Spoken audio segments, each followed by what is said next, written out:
What's up guys, welcome back to the channel. Alright, so recently I made a move from Xbox to PC and I have been watching a lot of different videos and tweaking with a lot of settings, and I think I finally found what is perfect for me. So I wanted to share it with you guys. So as we go into the graphic settings, we're going to start with the display section first. Display mode, you're going to want to put this at full screen. Don't make your life complicated, just put it at full screen. Display monitor, this will depend on what monitor you're using. Display adapter, this is your GPU.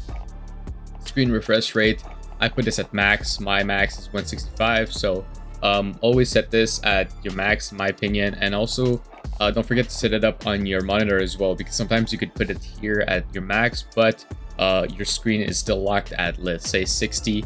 And also don't forget to check your Nvidia settings for that. Don't forget to match it to whatever is set here. Render resolution, always keep this at 100 in my opinion. If you want to bump this up to 200, it's better that you put this at 1440 or 4K if you're capable, and just keep this at 100.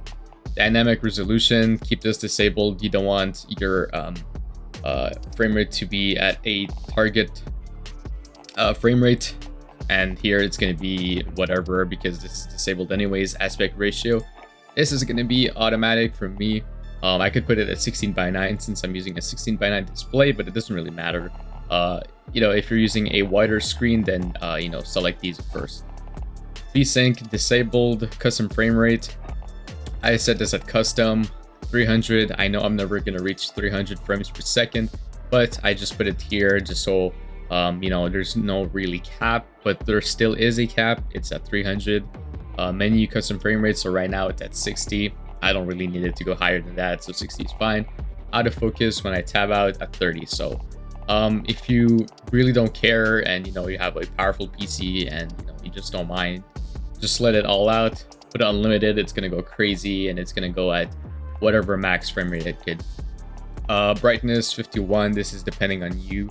I like it at 51, so it's probably gonna go between 50 and 55 on your monitor.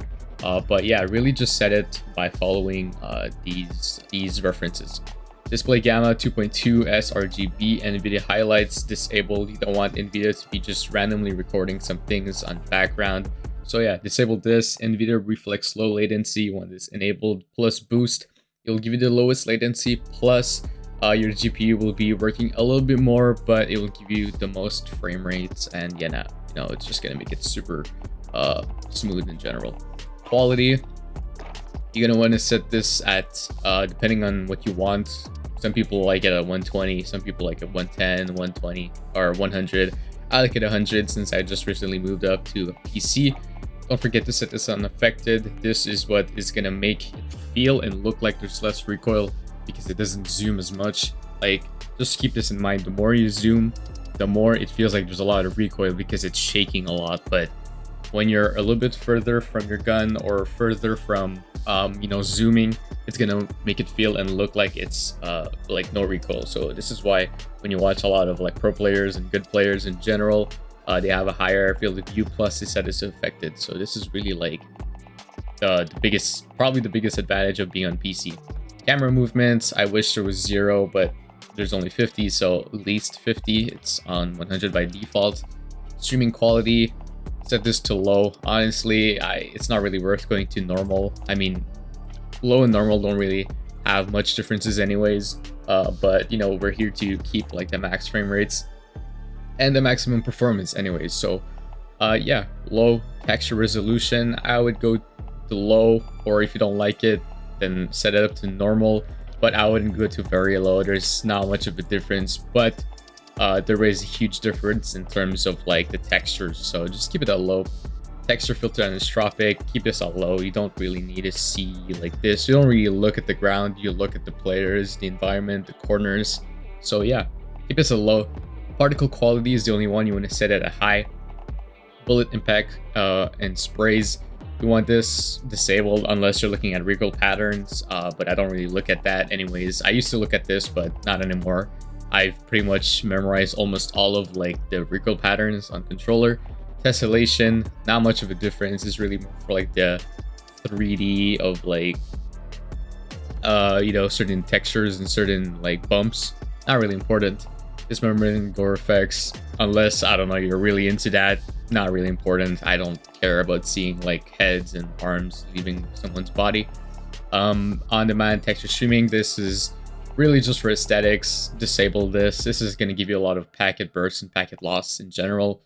Yeah, just leave it disabled. It's really for aesthetics, like I said. Restart shaders installation. If you're having trouble with your textures and stuff like that, just restart it. Now, into the post-processing effects section. This is really important. So, first things first, filming strength is going to be set to 1. And the reason is because I have anti-aliasing to 1. If you are setting it to 2 times or filming 2 times, then set this to 0. So if you're putting this at 2, filming 2, then put it at 0. But like me, I am putting at 1, so I will put this at 1. It basically tells you here, if anti-aliasing is not set to 2 or filming 2, then set it to 1 to avoid visual noise. It's really just to make it look smoother and not to make it look weird. Film grain 0. This is just for like the movie effect. If you're playing like maybe the campaign, then maybe you want to bump this up, but we're most of the time playing multiplayer or Warzone, so 0. Nvidia DLSS.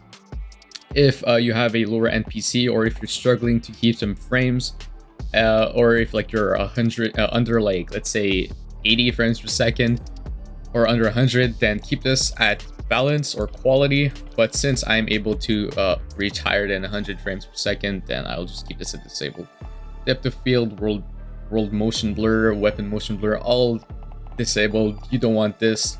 This is going to give you a lot of disadvantages, because you're going to be looking some places and it's going to be blurry and you really want to see everyone. So yeah, just keep this disabled. It's really just for your competitive advantage. Now, to the shadow and lighting section, you want your shadow map resolution to be low, unless you're really crazy about shadows and you look at them and they bother you, then put it to normal. But it doesn't really matter. Shadows are just shadows, you know. Now, this is the most important in this section: the cache spot shadows and cache sun shadows. These are the 2 that you want enabled, because these will make your game look more smooth and also looking okay. Because if you disable these, you're gonna have a lot of issues with like you know, the lighting, and it's just gonna be look weird, and there's gonna be so many issues. Just keep this on and make sure this is on, because Call of Duty likes to turn this off for some reason. But yeah, this is really like the 2 most important in my opinion in this section. Particle lighting, keep this at low. It's not the same as particle quality. If this is at high, then you know what, you don't really need this to be any higher than low, so just keep it at low. Direct ray tracing, unless you're playing like campaign, like I said earlier, keep this disabled. This is really just for like to make it look more cooler, and you know, really to have like those reflections and the lighting.